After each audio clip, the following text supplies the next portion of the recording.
Fox News is sharing the story of a boy who is going by the name Kobe, who is sharing his detransitioning experience.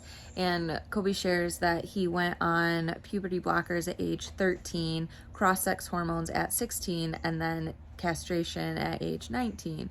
And this whole way along, is being supported by psychiatrists and all these things to embrace his true identity, all of these different pieces. And coming out of it, he shares that he realized pretty instantly that he made a mistake, like this irreversible thing, and he identifies everything that he did is like no less than self-harm. And this like resonated, just like ever since I read it, I have felt so much sadness and like empathy or sympathy and all these different pieces for people that go through this, because so I struggled with self-harm in the past. I've shared about it, like when I was in high school, I was all about To Write Love on Her Arms and all these different things. And but to compare it to like self-harm, to just be to the point of like, I hate my body so much that I am going to damage it, right? Because that's what it does. It like puberty blockers totally disrupt the endocrine system. Like they're being used off label. They aren't being used what they were ever made for. Going on cross-sex hormones, you're disrupting your endocrine system.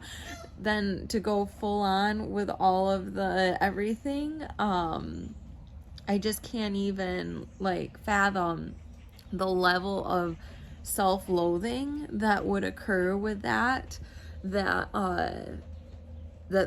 it could be identified as self-harm. I've never viewed it that way. I've never thought of it that way.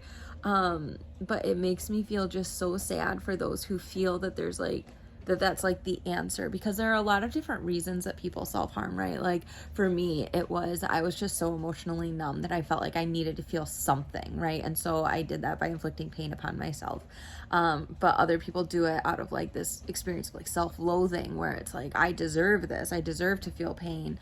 Some people like genuinely enjoy the feeling of pain, right? It's like that, when you think of like the sexual part of it, like the BDSM, the sadistic and the masochist, like, somebody who's sadistic that enjoys experiencing those things. There are different reasons that people self-harm, but this thing of hating their body so much, feeling, that they were born in the wrong body or whatever it is, but then for it to be supported by psychiatrists, we look at this across the spectrum because everything's connected, right? You see assisted suicide, you see these different pieces that end up coming to be.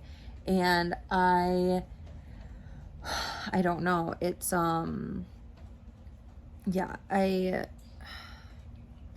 anyway, I wanted to share it though, because I do think that there is a level of truth to it that he shared. Obviously it's his experience. He's the one that has gone through all the gender affirming therapies. And I was just thinking, like, I was with my daughter tonight. This is like tangent but related. I was with my daughter tonight. She was really disappointed because she wasn't cooperating with her dad, with my husband, and getting ready for bed, and so she didn't get a piece of her bedtime routine that's typically there. And she had gotten 4 warnings. It was like, if you don't do this, you are not going to get this thing. You're not gonna. It was her warm milk, and so anyway, she was just devastated. And so this was the first time I actually shared the serenity prayer with her. And obviously, like, this topic with Kobe has been on my mind like all day. But I shared the serenity prayer, Lord, grant me the serenity to accept the things I cannot change, the courage to change the things that I can, and the wisdom to know the difference. I talked to her about those things.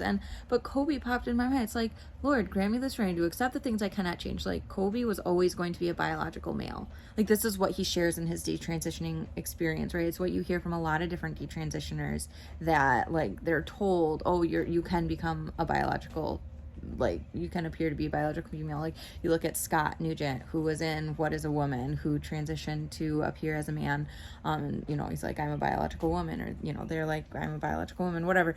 And so it's like, they're fed these lies that you can become this biological, the opposite biology, if that's like what your gender identity is, and to have your outward biological sex match your gender identity. I don't know.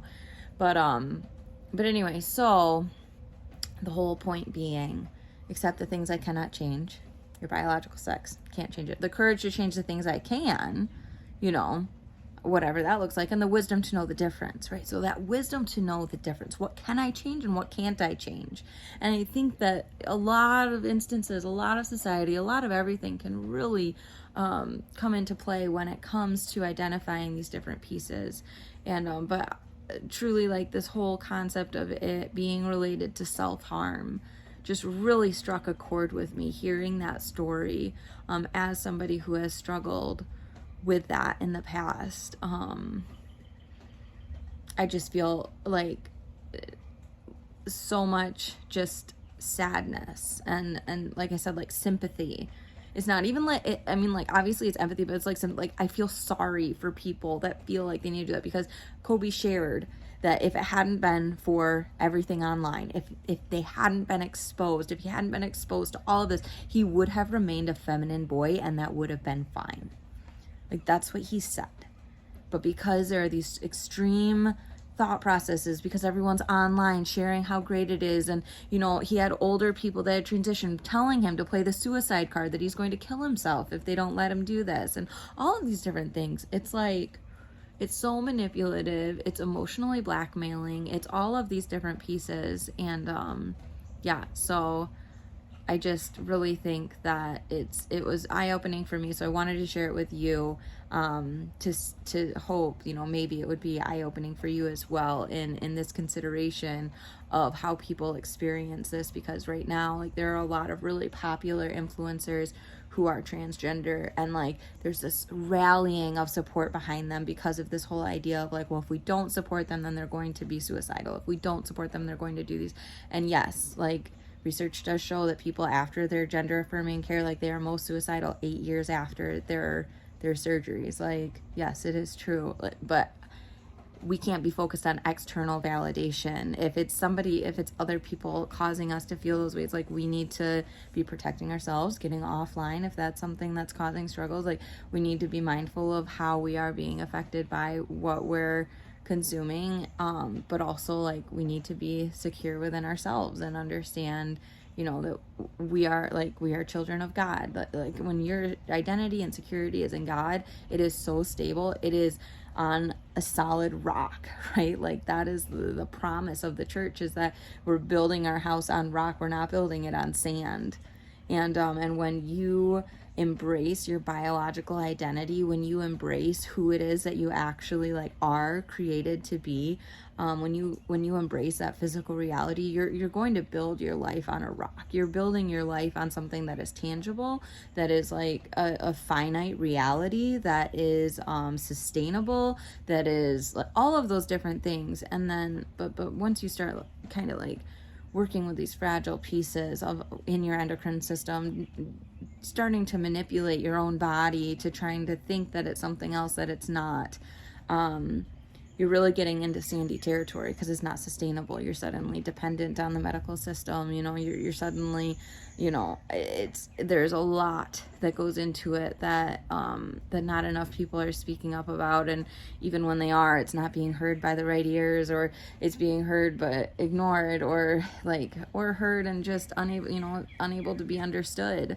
right? It's the whole parable of the sower. Some people are going to hear, they're going to see, but they aren't going to be able to comprehend. And so that's just the reality of this life, and we just have to beg God for his mercy and beg him for his grace, and continue on in whatever way that we can that brings glory and honor to him and builds community amongst each other. And to always just remember that compassion piece, because, you know, we don't know what everyone's going through, we aren't always going to understand, but we can try, and we can also, you know, see the worth and dignity in somebody. You know, I just saw a comment the other day where people were like, oh, we should start calling these people its. And I commented back, and I was like, that's just, no, that dehumanizes them. Like, there's no reason to call them an it.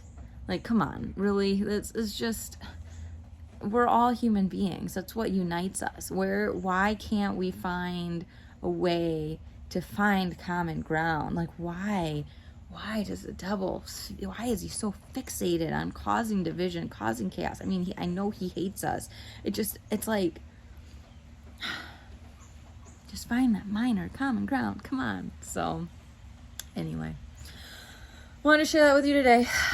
hope if you hadn't heard about it that you look into it a little bit now. And yeah, it was through Fox News that the interview happened, so you'll find it there. Kobe, transgender, Fox News, it's all there. Have a great day. God bless you. We'll see you again next time.